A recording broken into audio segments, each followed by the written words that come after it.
are live. Coming at you live from St. Paul Island, Alaska, middle of the Bering Sea. I'm Ethan Candyfire, and this is Gregory Fratis, and we are on. What is stress? According to WebMD, stress is the body's reaction to harmful situations, whether they're real or perceived. When you feel threatened, a chemical reaction occurs in your body that allows you to act in a way to prevent injury. This reaction is known as fight or flight, or the stress response. During the stress response, your heart rate increases, breathing quickens, muscles tighten, and blood pressure rises. You've gotten ready to act. It is how you protect yourself. And, obviously, stress in ordinary living situations is acceptable. I mean, it's a human reaction, but we live in an age where it's just high stress living. It seems like everything has to be fast and done fast and completed fast and get up fast, go to work, get your work done fast. Stick to the algorithm of life. Anything outside of that is it's not good. But stress is pretty important. I think there's a certain amount of stress that we all need. I think it's always good to kind of have your for me, just having a parent or grandparent or guardian, whoever's taking care of you, kind of on your heels to keep you on a good path or whatever. But then sometimes there's a little bit too much, and you see people do this, whether it's with work or it's the thing that they're supposed to be doing, but you're procrastinating on it, so you let that stress ball just kind of build up sometimes. And it's a natural response, but sometimes we let that sucker just kind of get the best. So what's the question we're asking? How do you manage stress? That's our question, right?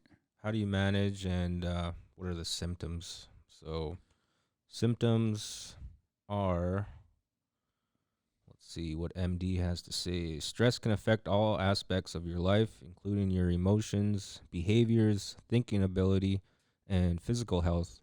No part of the body is immune. But because people handle stress differently, symptoms of stress can vary. Symptoms can be vague and may be the same as those caused by medical conditions, so it is important to discuss them with your doctor. And let's talk about physical signs. So pain or tension in your head, chest, stomach, or muscles. Your muscles tend to tense up when you're stressed, and over time, this can cause headaches, migraines, or musculoskeletal problems. Digestive problems. This can include diarrhea and constipation or nausea and vomiting. Stress can affect how quickly food moves through your system and the way your intestines absorb nutrients.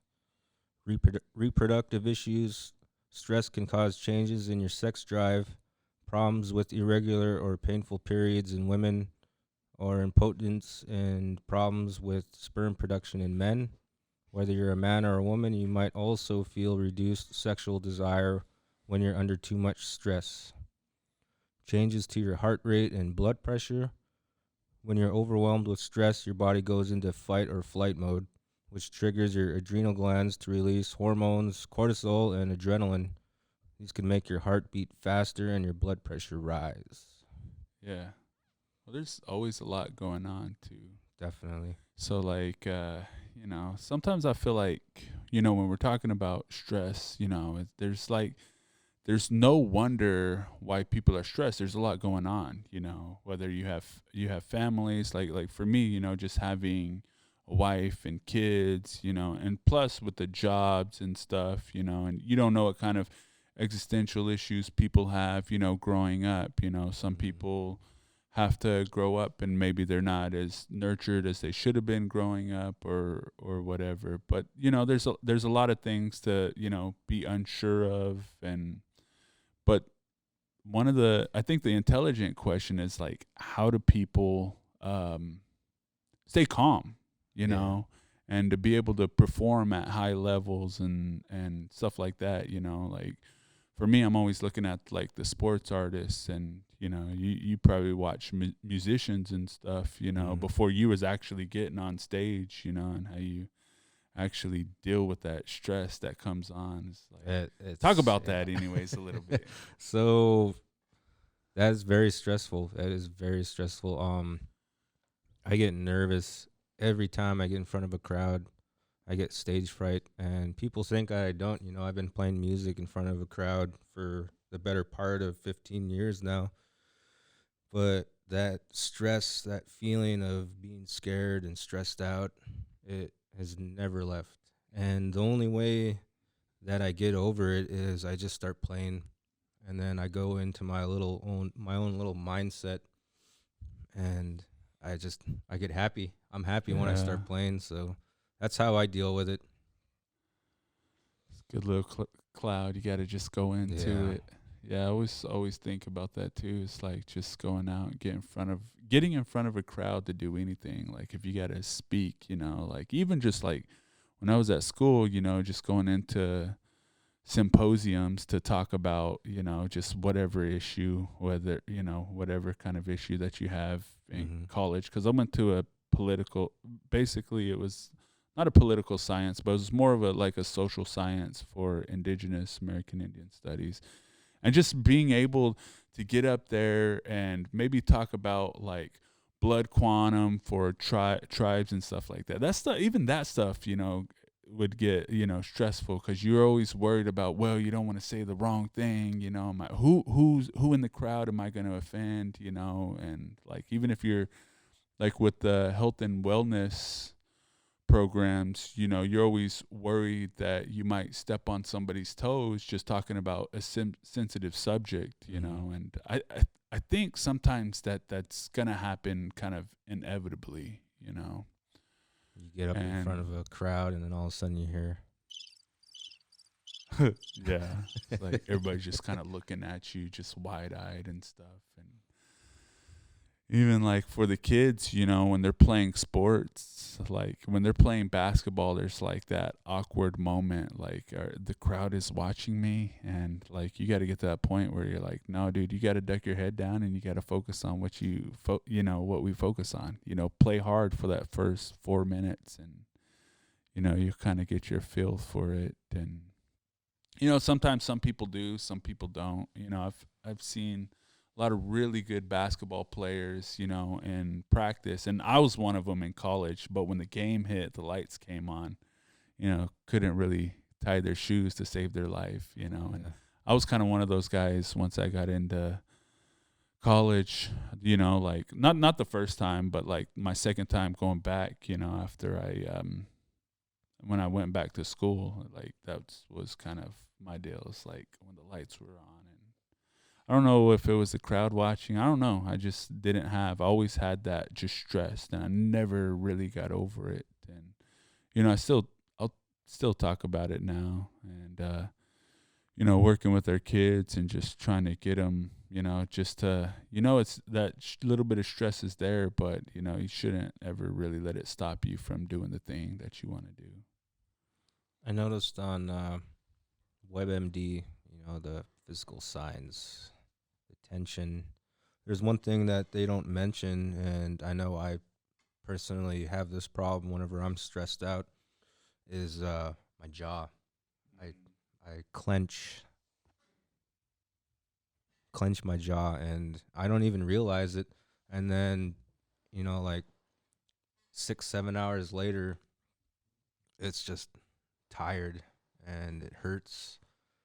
And the one way that I try to alleviate that pressure or that pain is I just go like this with my mouth and just blow, and it releases those muscles in your jaw. In that locked jaw. And it really helps. And I'm pretty sure there's a lot of people that have that same problem. Just wanted to get that out there. Yeah. So another thing that we did is we went to the store, got out of our comfort zone, and asked people, what do you do to manage stress? And, you know, that was fun. We'll let you see. So, all right. How about we get Veronica on the line, huh? Yeah, we'll call him. Go ahead and call her, and I'm gonna do a recap of seasonal depression, just to make sure you guys were tuned in. Less energy, trouble concentrating, fatigue, greater appetite, increased desire to be alone, greater need for sleep, and weight gain. And the oddly enough summer symptoms: less appetite, trouble sleeping, weight loss. That is a seasonal affective disorder, also known as SAD and seasonal depression. All right, cool. I'm going to call V now. All right, let's get her on the line. Oh, wrong button.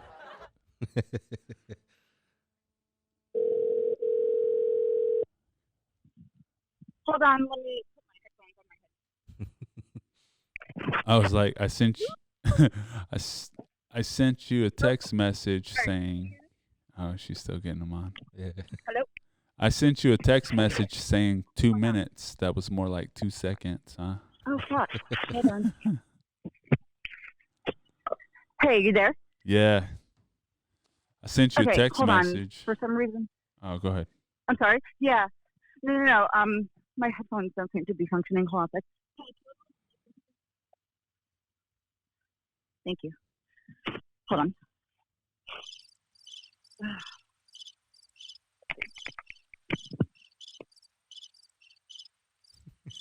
Hello? Hey, Oh, no. how My are you? headphones not working. Veronica Padula. Hello. Oh, there you are. There we Hi, go. hi. How are There you? it is. It's Friday afternoon. I am exhausted. How about you guys? Hectic week. Troubleshooting, right? Oh, yeah. Oh, my goodness. Yes. Hectic week. I can't even, words can't even explain this week. Oof. Wow. And then we're talking about stress, which we've been all Right. dealing with It's lately. Yeah. It's such a difference between Tuesday or Wednesday and today. Honestly, it doesn't even feel like Friday because I know I have to work tomorrow and Sunday. So Yeah, it doesn't feel like a weekend to me right now. So, anyways, lost- go ahead. Go on. I lost my entire afternoon yesterday to travel council meeting. Like, I feel like I have so much that I have to make up as a consequence. Yeah. Yeah. It was a lot, and so like I don't know, it sort of filtered into today because I had like lab group meeting this morning and a meeting with my advisor, and we had like marine debris class, and so I like meetings in the sense that it's like the only interaction I get with people that I work with, but at the same time, it's like, oh man, this meeting's going long. I have other things I have to do, and so I like don't get the things checked off my list. And then I start like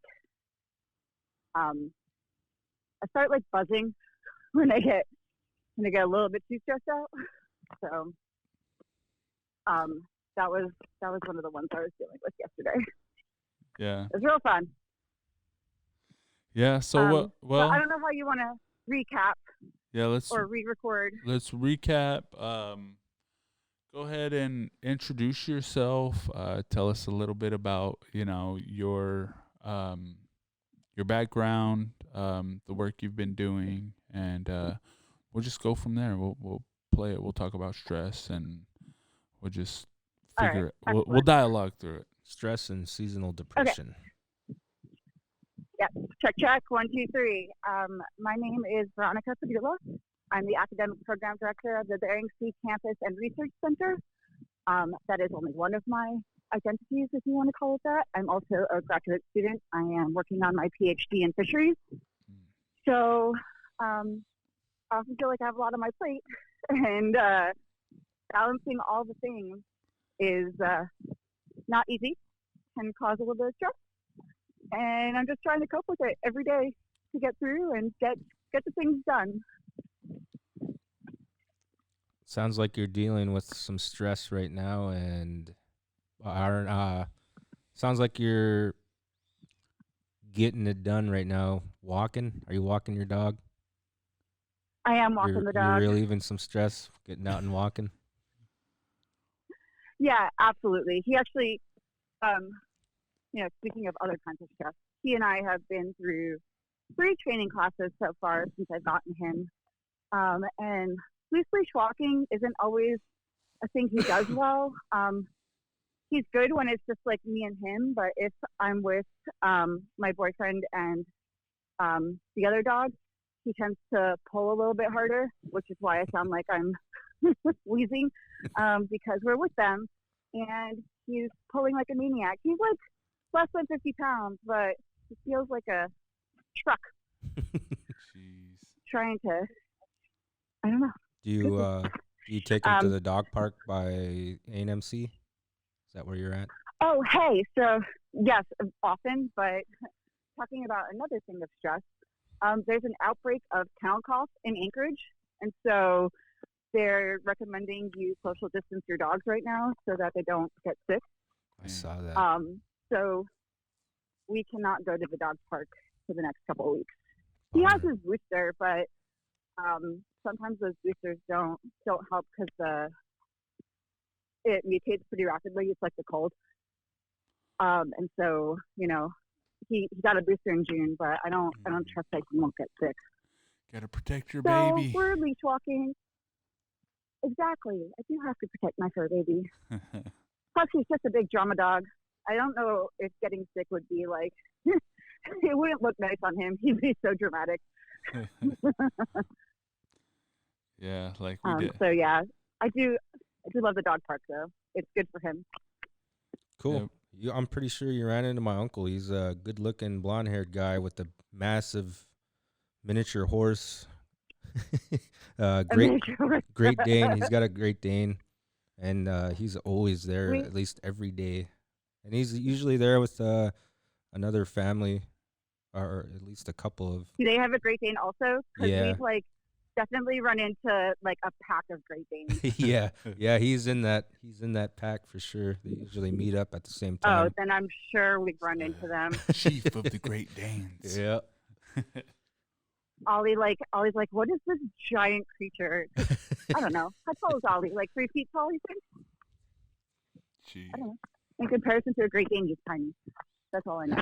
He's like a foot and a half. He's like a foot and a half. Okay, he's not 3 feet tall. I don't know how to measure feet. Get it right. He's all legs. That's cool. That's for sure. I'm gonna But, tell yeah. my aunt and uncle about that. I'm pretty sure if I tell my aunt, because she goes every now and again, she'll run into you guys. Because I know just you look have for the- I know you have her on Facebook, so she'll recognize you. Yeah, absolutely. And look for the little black lab with a beard. Yeah, he's a cute little 3 feet. beard. He's not 3 feet tall.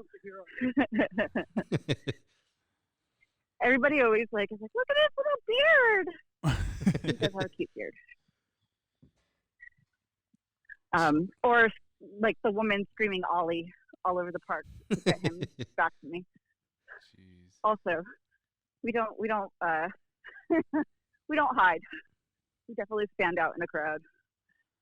Oh man. But most of the time he's a good stress reliever. Sometimes when we're walking and he's pulling, not so great. But overall he's a very good boy. I want him to do nose work, to sniff out things for biology. That'd be cool. Yeah. Or he could be one of those cancer sniffing dogs. Oh, that'd be cool. That would, yeah. I want to give him a job. Well, 'Cause I- maybe that's not a good idea right now, but I know they're trying to get dogs to sniff out COVID. I've seen that in the news. Yeah. I saw that. Yeah, That'd be something he could do too. that'd be cool. I mean, at least get vaccinated fully before you start. Yeah, exactly. Oh Definitely yeah. need to get vaccinated before I do any of that. Speaking of, hey, should have pulled that memo that went out, that mandatory memo for the vaccine council. Yeah, that was kinda something they just decided on yesterday. Yeah. Yeah, so Um, that was pretty I was, interesting. I think they're like at 20% vaccination for the island right now is what they said, and they're aiming for 80%, That's wow. That's not bad. which would be, like get you to your herd immunity that you want. There's And then finally, like, go ahead. Sorry. oh no, just there's a rumor floating around town that once we get to almost 100% of the town vaccinated, that things will be a little normal, like gatherings such as a dance or the bar opening up. Which would be nice. Yeah, Yeah. I mean, Social all the things gatherings. that all the things that we rely on to like even like just to survive the winter out there, right? Mm-hmm. Like having time around people, like going to the bar and watching the Super Bowl together, Right. or football games in general. Like I can't like I think of Will, Who who cares like about loves football? to be there, yeah, and like spent a lot of time at the bar, like he like and everybody else, like they don't have those social outlets that help them sort of get through a winter, just get through, like The simple stuff. everything. Yeah, it's Stress crazy. relief. It's crazy. We're all dealing with stress in a time where a pandemic is just ravaging this world, and the northern hemisphere is dealing with seasonal depression. it's Yeah. it's a it's a really horrible combination when you think about it. Seasonal Oh, affective disorder and absolutely. stress at the same time. It's Mother like Nature just punching Absolutely. up on And us. then, I saw a really sad headline sort of regarding the psychological and emotional issues that have been arising in kids that have been like relegated to remote learning mm-hmm. and what it's doing to them. And, saw some, I didn't want to get into it because I didn't want to be like totally flattened out with sadness for the day, but something related to like higher rates of suicide somewhere in kids. And it's like, yeah, like, it's a lot of things being lost all at the same time. Your social outlets, your safety net. If school was like the place where you got food and you had a roof over your head for part of the day or something like that. Like I know that there are lots of unsheltered students in different parts of the country, and like all of a sudden they were just screwed. They Yeah. had nothing. Here's this safe Um, place, and now we got to kind of take it from you a little bit. Yeah. There's another thing about like people being able to hug one another again, and just that loss of that. And how much it means, we don't think about those things. We don't think about the idea that like a hug or a fist bump or anything, that physical touch with a person is, some sort of, it might not be a stress relief, but it might be like an endorphin boost that counteracts the stress. Mm-hmm. Yeah. And it's something that we need that we never, like, I mean, I certainly took that sort of stuff for granted. Definitely. Yeah. I think And we now have we it. can't do it anymore. Especially like Papa and Kukas and stuff here, just like a little bit not being able Exactly. to hug their kids. I mean, I'm sure they do. Like I know, like Aquilina and Phil, they spend a lot of times with the Yeah. kids recently. But we've been blessed, here that we've been able to kind of keep things, pretty tight, with traveling and everything, and making sure that people quarantine. And the only times that Exactly. we had hiccups, they were handled, relatively very well, I think, And fast. Yeah. and it's like, and you got a little bit of animosity there, but I don't think it was anything that was out of control, because it was, a young person, an elder, and then a middle-aged person that caught a lot of flack, which somebody, they should know better, but it was just, Right.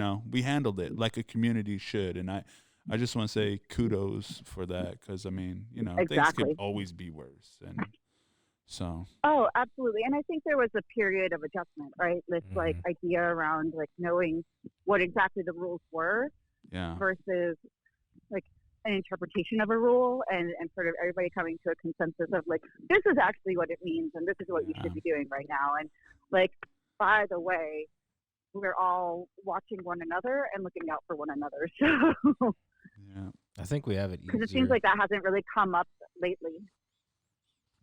Yeah. I Me think and Greg, we're going to start our cult.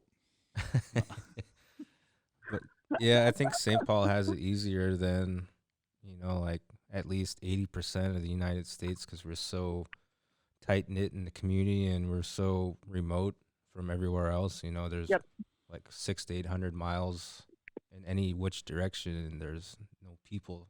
It's that remoteness is really helping. Exactly. And I applaud the Unified Command for doing all that they have been doing since the beginning of this pandemic, because we are thankfully and hopefully stay at zero, and that's one hell of a milestone. I mean, there are very few places in the United States that can say that, and very few places in Alaska that can say that too, right? Right. Yeah. I don't know if any other community is at zero. Yeah. I can't think We're of going to any. knock on wood, though. Hopefully we stay there. Yes, that's the goal. absolutely, knock It's on the wood. dream. So, and we're still moving in that direction. It's stressful. It's tough. Everybody's got to kind of find something to help remedy it. What do you do to manage stress, Veronica? What do I do? Well, walk my dog. That is for sure.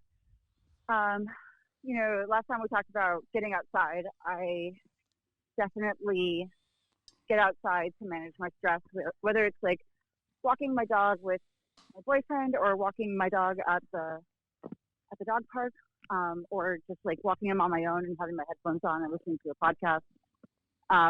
Getting outside and getting fresh air, almost regardless of the temperature.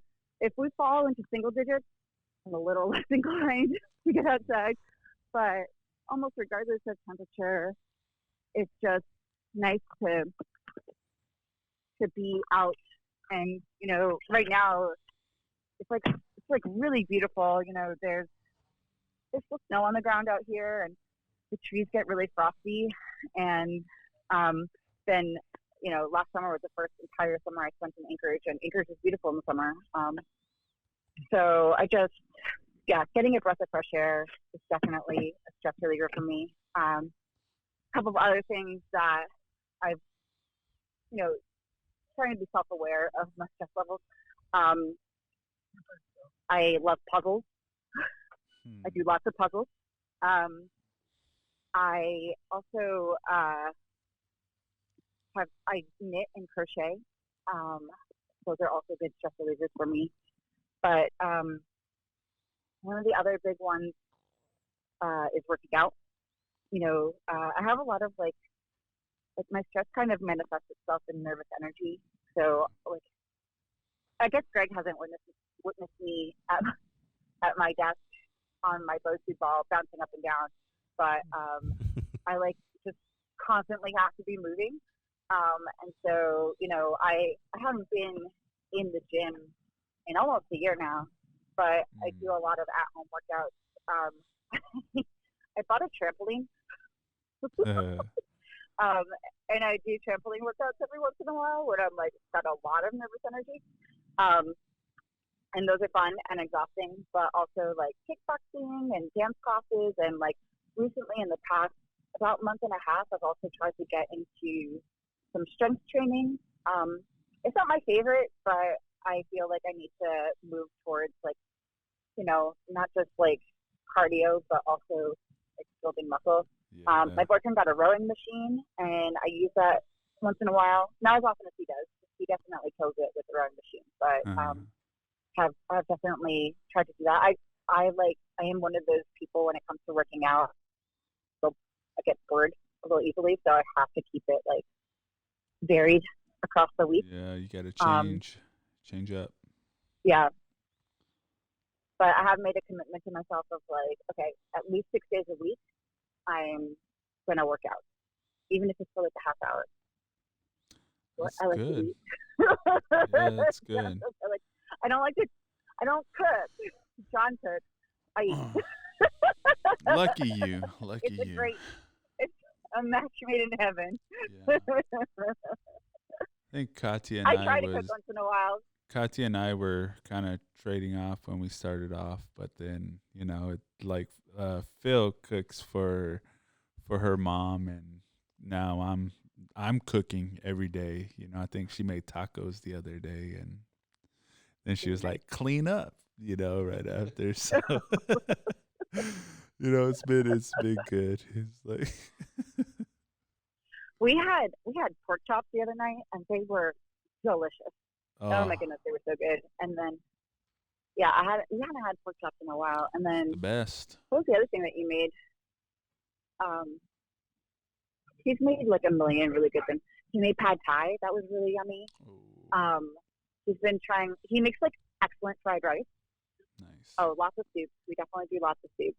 He does lots of soups. I eat the soup. Yeah. He also makes like killer rosemary bread, which we haven't made in a while because we tried to cut back on our carbo loading after the holidays. Nice. Yeah, sometimes also get our carbs from beer, as he says. Let's just call it like it is.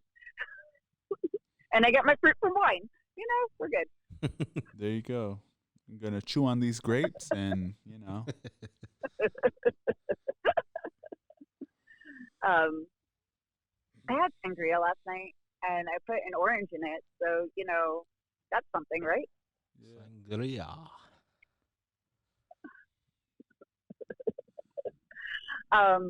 But yeah, I think those are some of my main ones in terms of like trying to sort of cope with stress physically.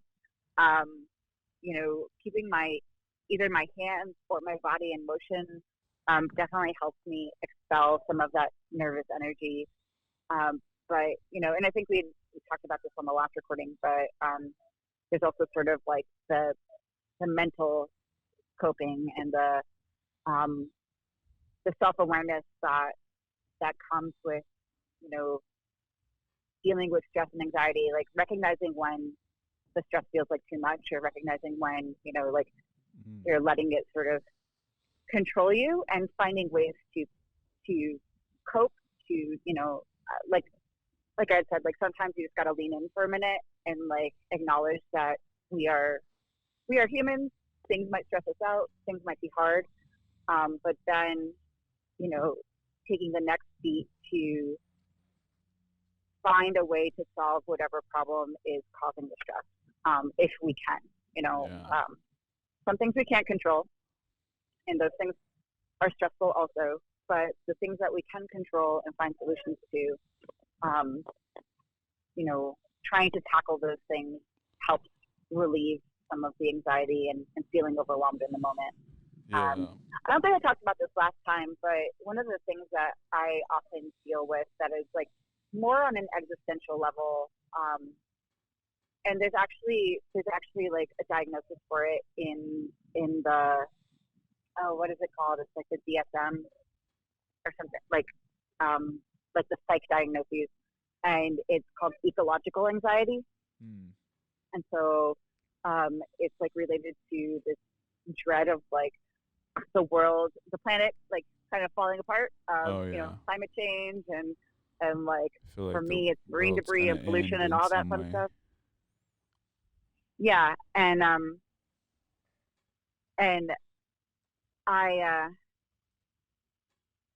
definitely, because I'm an ecologist, because I study the environment, that is something that I sort of experience quite a bit, and especially because like my PhD research is around marine debris, which 2019 we collected like 20,000 pounds of marine debris off the shoreline. Like how do you deal with that? Yeah. Happening over and over again in the environment and impacting the environment so heavily, like when you're just one person, you can't fix it all, but you want to. And this is small island too. It's pretty small here, and to get that much from here, you imagine just like regular shorelines. And those 20,000 pounds only came off the North Shore. Yeah. So. That's pretty interesting. It's Put things in worse than you think. And so, being so passionate about a thing and caring so much about a thing and feeling like you're fighting a losing battle, which I think a lot of ecologists and people who sort of want to protect the planet. Well, if you do. read a lot of memoirs too from scientists and philosophers and stuff, who left memoirs, they always had kind of this. They always felt like the end of the world was like just around the corner as well, which I think is pretty interesting. Yep, absolutely. It's it's sort of like the curse of knowing the reality. Yeah.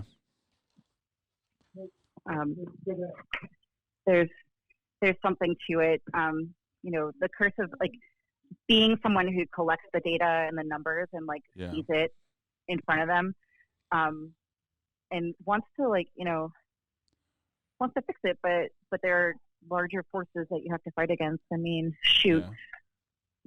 Think about like I keep thinking about industrial fishing and how many nets we clean off the shoreline and how that might not ever change in my lifetime. And there's no doubt that we're over exacerbating the environment. And the other thing is that you still gotta there's a flip side of it of stressing out over inaction. Yeah. Right? Like of feeling guilty if you didn't at least try. Yeah. Which is sort of the space that I often live in. I think the guilt would be more than the ecological anxiety that comes with studying the things I do. Yeah. The what if questions. Yeah, like what if, or I should have tried harder. I should have done this. I should have done that. There's a saying that like I listen to like these political podcasts, and there's a saying that the people who used to be in the Obama administration that like had in like you want to get caught trying. So basically, like you want people to see that you at least did your best, which is sort of one of those mottos that I sort of keep for myself too. Gotta get caught trying. Yeah. Especially with our marine debris, or what is our that we're doing right now? They just had their first class today, right? They had their second class today, actually, and it's marine debris. It's related specifically to the project that is tackling the packing band issue. Yeah. And trying to sort of like reduce the number of at least closed packing bands that get into the environment. Hopefully, my dream would be to convince people to like switch to a biodegradable material. Yeah. There's costs that are involved with all that, and you gotta convince. Exactly. You gotta go and convince the right people as well. So that's why like we're doing those focus groups. We want to like. Because, eventually we want to take it to some of the like other stakeholders like, federal land managers and industrial fishing representatives and be like, here are the data from the community. Like this is their voice in like, after focus groups, and this is how they feel about this issue. And they really care about what's happening because they really care about what's happening to their environment, to the seals, and they would like to see change. And I'm saying it as if I know what the answer is going to be, but I've been working on St. Paul long enough to sort of know what some of the answers are. We wouldn't have written the grant proposal if we didn't know that this was an issue people cared about. Yeah. Sure. We just have to have like the formal data to say like, hey, please pay attention. Ethan, I don't know if you remember like the interview we did like ages ago about marine debris for my dissertation. Yeah. I've been starting to analyze those data from those interviews, and it's really interesting to sort of see it all come together and find that like regardless of who I interviewed, there were certain themes that popped up, and it wasn't just some of the questions were around like subsistence and concern over like the food that people eat and things like that. But really, it wasn't just about like a resource that's important to humans. There was this empathy for animals that kept popping up in interviews of like caring about how the animals feel, not necessarily saying like, let's keep the animals safe because of the food we eat, which I thought was really interesting, that it's, you know, and characteristic of St. Paul, that it moves beyond just what, like, it was about them having a life as well, need. right? And I was like, yeah, of course, you know, after working on islands with the community for so long, to me, it's no surprise, but I'm really grateful that is a theme that pops up that I can like then, you know, write about formally in an article and like, you know, share with the community and share in like my dissertation or share in a journal article and be like, here are some of the thoughts and feelings that pop up from St. Paul and why we should care about these issues. Like, these are deep-rooted values, like connection to the environment and care about the environment, and not just about like, you know, an animal that someone's eating. You did quite a bit of interviews on that as well. I did about 30. Okay. So yeah, and it's a pretty broad swath of people. So that was good too. I feel like I captured quite a few. I'd like to, you know, with these focus groups for this project, the Marine Debris Prevention Project, I'd like to get a little bit more than 30. We have our first focus group happening on the 10th, and it's mostly people from off island. So like I think Tanya's gonna do it. I hope Duck and Renee will do it. Duck had expressed interest in it, but when I sent the calendar invite out, I didn't hear back yet, but it might be that he's been busy. And who else is Connie and her brothers are gonna do it. Shannon from Island is actually gonna join that focus group, but I'd like to do a few more with folks on Island. Yeah. I might get you guys wrapped up in it too. Yeah. Come to our podcast. Let's talk about it. Yeah. Ooh. That'd actually be really cool. Yeah. That's a great idea. Maybe we make that our Monday morning meeting. Not this Monday, but maybe next Monday we can do that and like do the questions and things like that and run through it. It's not a lot of like crazy questions. And we sort of envisioned like about an hour of conversation. Yeah. So let me write that email when I get a chance. Because that'd be great to have like you, Naomi, and then, you know, if Katya wanted to ping in from the Zoom from home, I would love to have Katya on the call too. I was thinking of actually trying to recruit like the UT team all together as well. Yeah. Because I'd love to have their insight about it as well. Yeah, big time. So okay, I'll send that email. Right on. I always say that. I have I'll so many emails on my list of people. I'll send that email. So wintertime in Anchorage. It's January 29th, 5:16 p.m. Do you have daylight? I really. Hold on. Sorry, give me 1 second. I just did something weird. I really, after a certain point, I really grew up in the 30s. Oh, here we go. There we go. Sorry. So January 29th. So actually, one of the things I would be doing is on Friday evenings we have a girls group, and it's Sonia runs it. And we chat with some of the girls. Like it's today it's Destiny and Carly, but sometimes it's Courtney, and some of the girls from Edgecombe, like Brittany and Jaylene, and we just sort of chat over Zoom. And they got like all sorts of fun art activities. Cool. And y'all send those out to them, right? And yeah. Right on. And actually, so Sonia tries to do it with the other girls with her sister and Zoe and Kylie and Chloe and all those. I don't know. She's had a little bit more of a difficult time getting those girls to come together, and we got to sort of think of different strategies to get them in the door to do some of the art stuff. But that's part of my Friday afternoon is to do girls group, and it's great. I really love being able to like connect with the girls. I think some of them are. It's not a normal year, right? It's let's go. It's a rough year, and they're going through stuff. They're going through a lot of stuff. You know, some of them try to do a semester of college, and I know one is doing the second semester in this remote learning.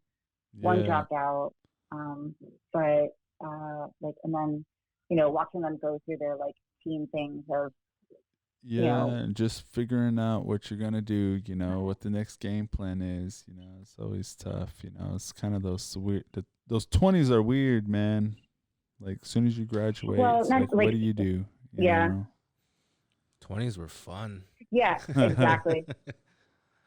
Yeah. Well, you know, I'm thinking of like I don't want to call any names on the podcast, but and I'm thinking of, you know, sort of just like this stereotype of the kid who graduated high school in 2020 and then was expected to go to college in like fall 2020, but college wasn't the same, you know, it was like remotely done, and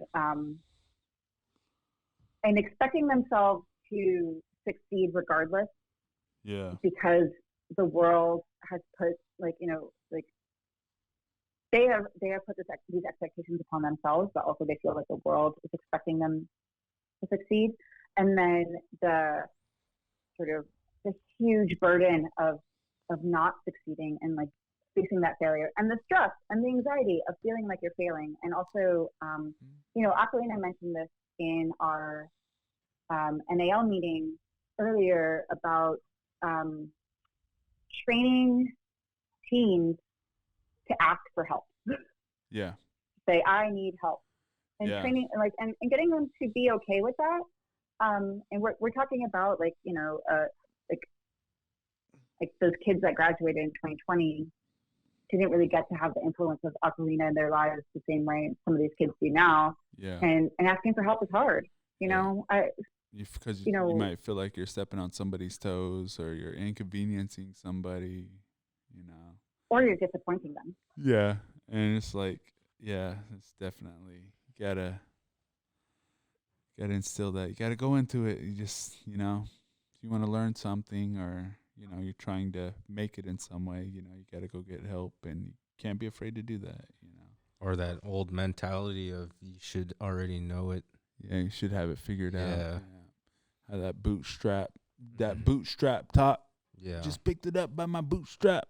It's like, well, you know, you might have suffered, but if you grow up and wanting people to suffer the same way that you suffered, you didn't turn out okay. You know, it's like, you know, times change, and you want, you know, it's hard. It's when, and that's another anxiety thing too, right? Like when you feel like you haven't achieved the goals you set out for yourself, or you feel like you've disappointed others around you, it's hard to watch even your peers succeed or those that come after you succeed and feel like you're a failure still. That's a real hard thing to do, and it takes a lot of letting go of one's ego to be there for others, for sure. Yeah, I can think about, you know, seeing a couple of my cousins graduate, you know, with their bachelor's a little earlier. You know, when I went into law enforcement and stuff, and then they were getting their bachelor's degrees and stuff, seeing those pictures, and it's like, you know, I was supposed to be, you know, happy for them, but kind of end up getting envious. The fly went in my mouth, dude. Gosh. A fly just went in my mouth. It's telling me to shut up. Oh, God. Don't talk about your cousins that way. Forget my cousins. Nah, just seeing them graduate and stuff, you know, it's like, dang it, you know, I was supposed to finish too, but I was doing something positive, you know, I was doing law enforcement and all that. But, you know, for me, it's kind of like going back. But I ended up going back and you know, getting it done and fixing to sign up to do it again, you know, going for that master's program now. So, but anyways, yeah, you know, just seeing people succeed and you're supposed to succeed in some way, and, you know, just trying to build off of that, you know, just trying to see where you are. And, you know, sometimes that trying to succeed just adds all that stress and Depression. yeah, that depression kicks in, and it's like, when's, you know, when am I going to like, not to sort of quote an Avengers thing, but you know, I think it's Endgame. Thor goes back to see his mom. Oh yeah. And they're talking about, like, he has that conversation of like, I didn't become what people expected me to be, and she's like, no, go be who you actually are, or something like that. Like, the future wasn't good to you, was it, my dear? Yeah. No, that was such a good scene. That was such a good scene. And then I think he comes out of the corner and was like, "Who was that, Mom?" "Oh, nobody." You know, and he was talking. It was him. Yeah, I think about that a lot. I mean, it's another stress reliever. When I'm feeling like really overwhelmed or just like need a familiar thing. Like, I love all of the Marvel Universe stuff. Yeah. Like, I will watch Thor Ragnarok a million times over. Oh my gosh. One of the best shows. Yeah. It's Korg, so good. Korg is good, you know. It's like, you know, I'm a bit of a leader down here. Yeah, I love that Thor Ragnarok, you know, that whole thing. Oh, so good. One. Piss so off, good. Ghost.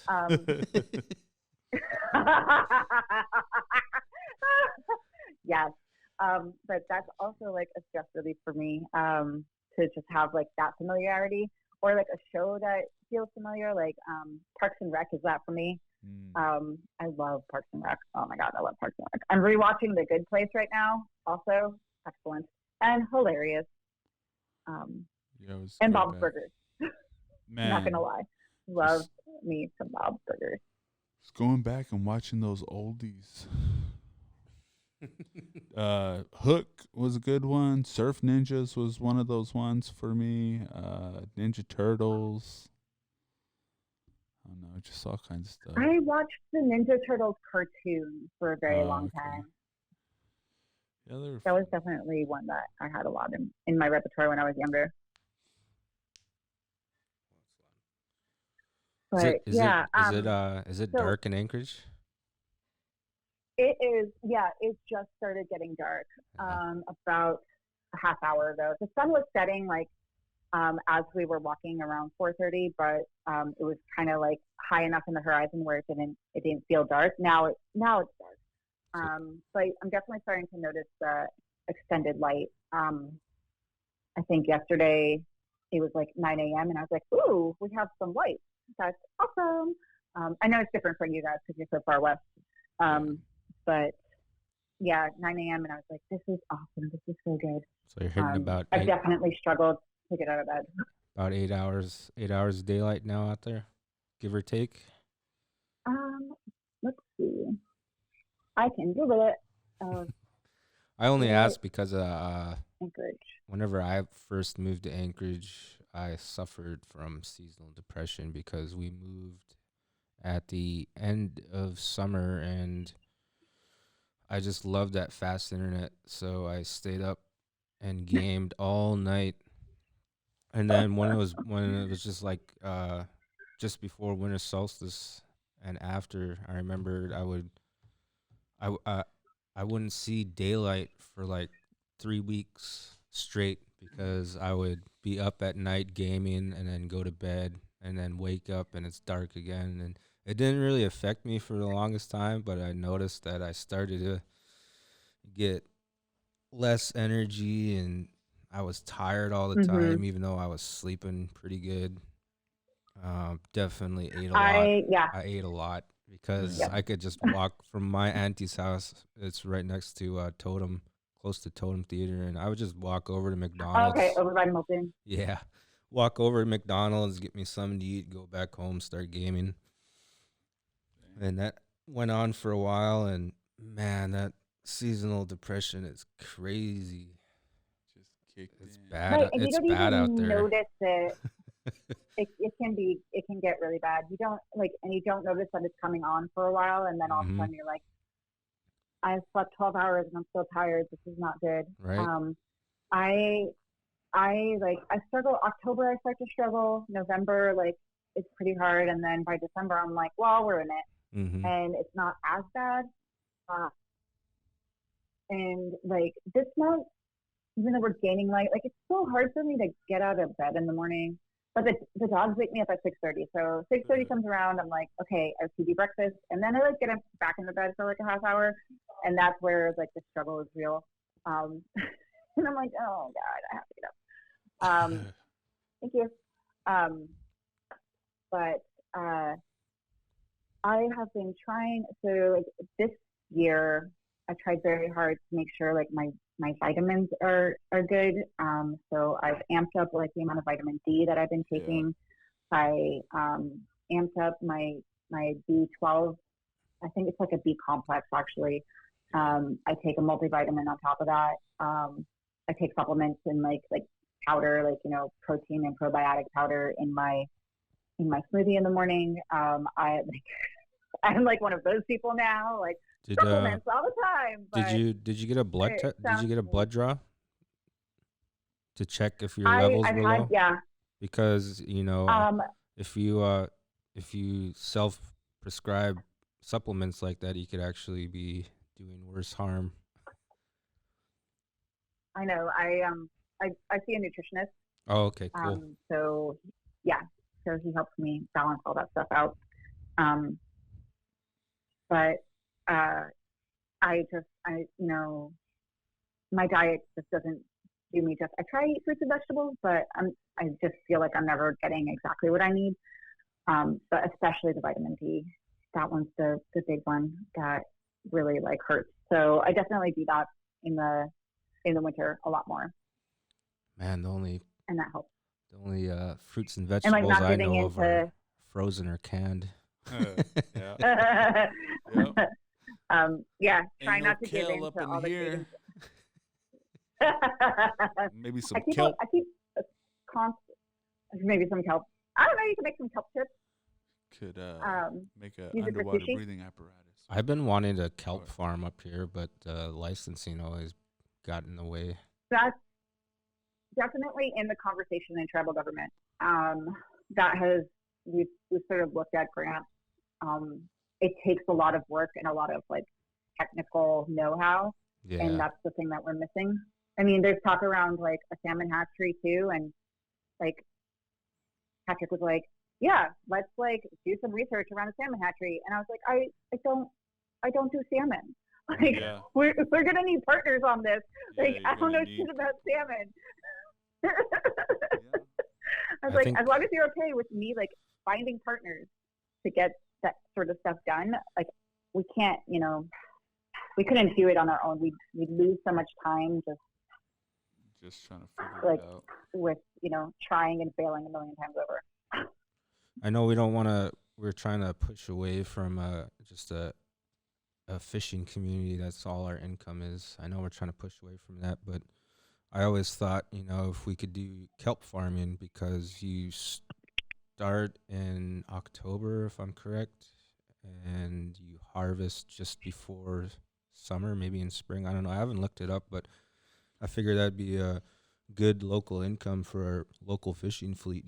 Go out and harvest kelp during the off season, and then halibut comes around in the summer, and you just got a constant flow of cash coming in yearly instead of just relying on summertime fishing.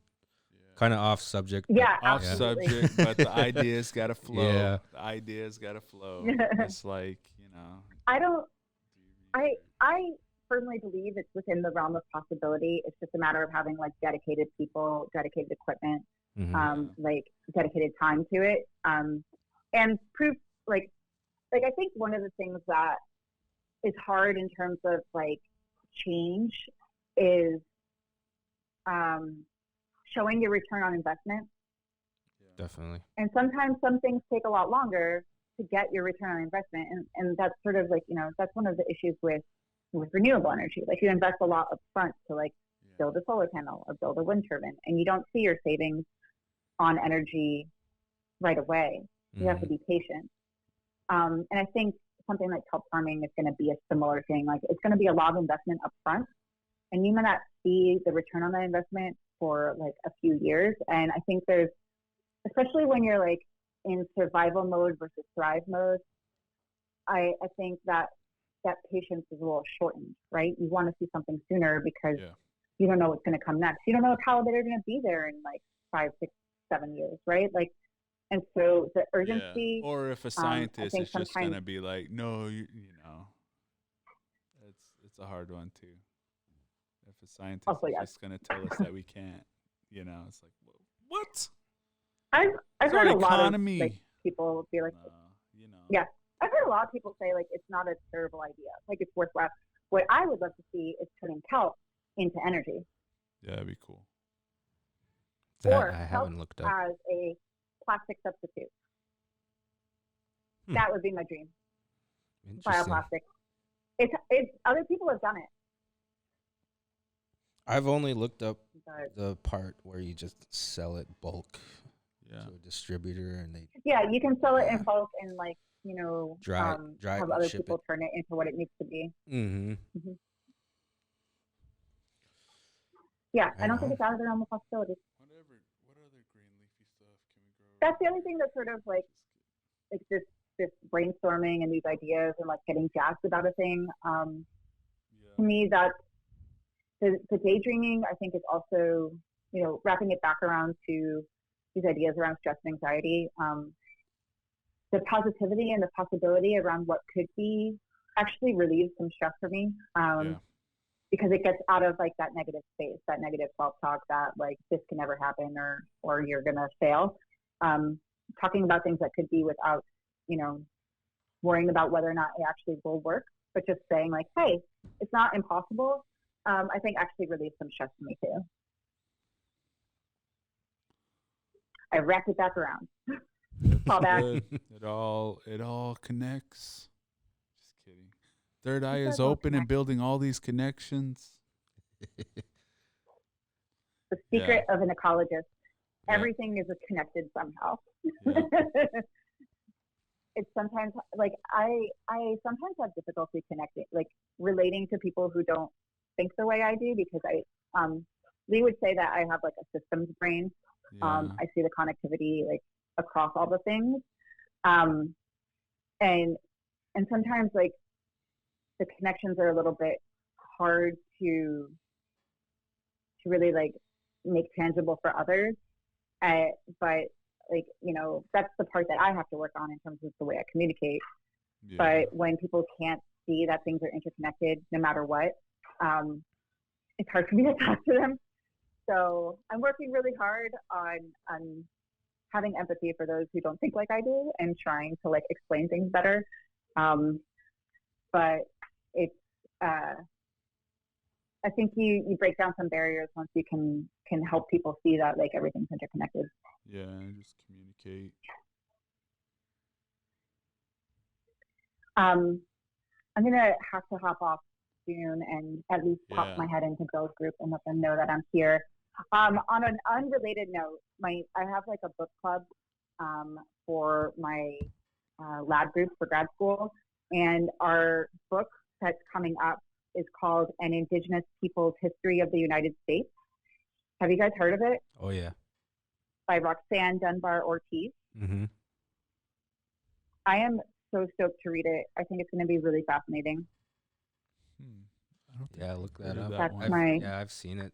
I just haven't got a chance to. We read last semester. We read Braiding Sweetgrass, and it is eye-opening and game-changing. It is so good. If you guys have a chance to read it, I would highly recommend it.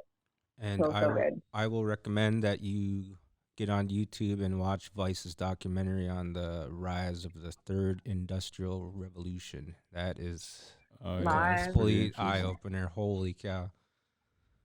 It's awesome. It's a couple years old, but it's all relevant. Yeah, we should talk about these books and stuff on here. Yeah. Any parting words of wisdom for our listeners?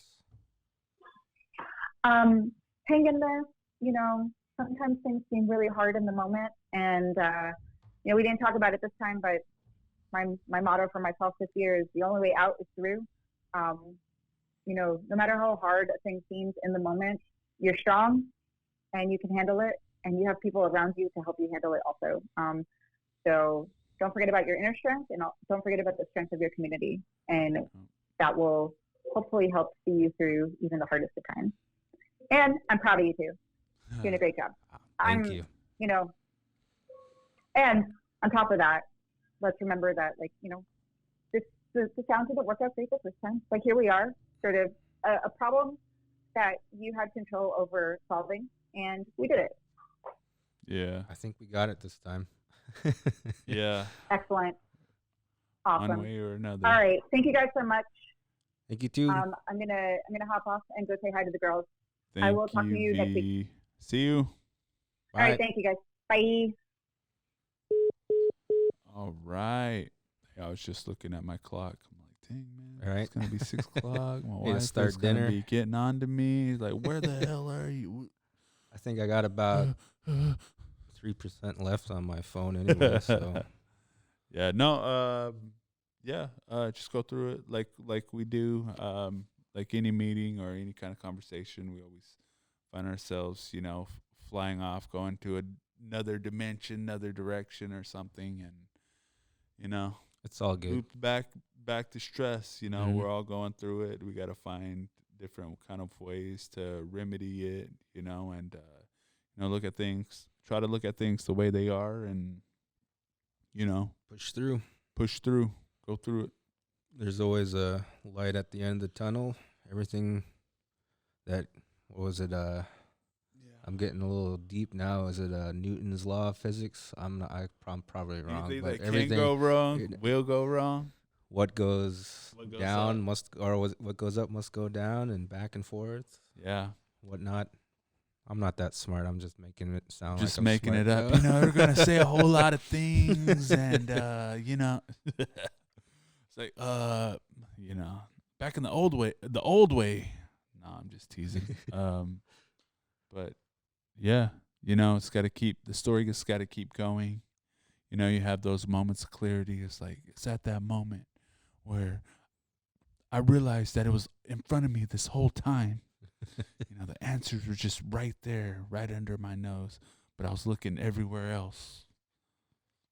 Yeah. All right, man. Well, that concludes our podcast for The first one. first one. We had some setbacks the first time. This is the official first. Oh shoot. It just turned off. But my camera just turned Mine's off. still But going. We're next still here. one, we're gonna dive into a little more pop culture. Okay? Sound good? Yep. I like that. Yep. All righty, everybody. We're out. Peace. Deuces.